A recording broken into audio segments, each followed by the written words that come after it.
Hi, I'm Kathy Burrows, and we're back to predict the next round of playoff games.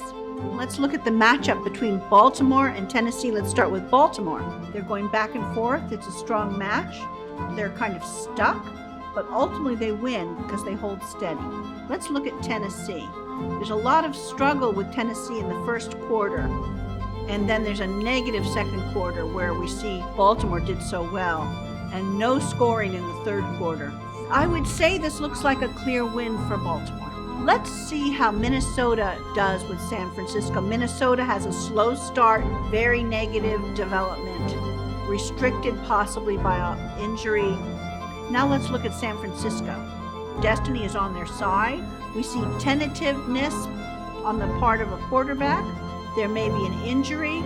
I see it going into overtime, and I would call this a clear victory for San Francisco. Okay, so we're going to look at Houston and Kansas City. Houston has a great beginning of the game, then it progresses very negatively for them. An injury that's incapacitating. This does not look good for Houston. Let's look at Kansas City. We see a disappointing turn, another disappointing turn, neither team doing very well, not a very successful outcome, but ultimately. So when we get this many cards, sometimes that indicates overtime and that Kansas City ultimately prevails.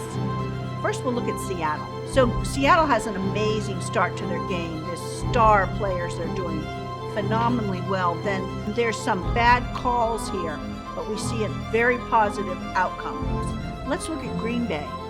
Some disappointment at the beginning, some nightmarish, a play that does not pan out, then an ultimate success. Wait a sec.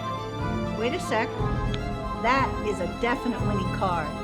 It's very close between Seattle and Green Bay. I'm going to change my call and go to Green Bay.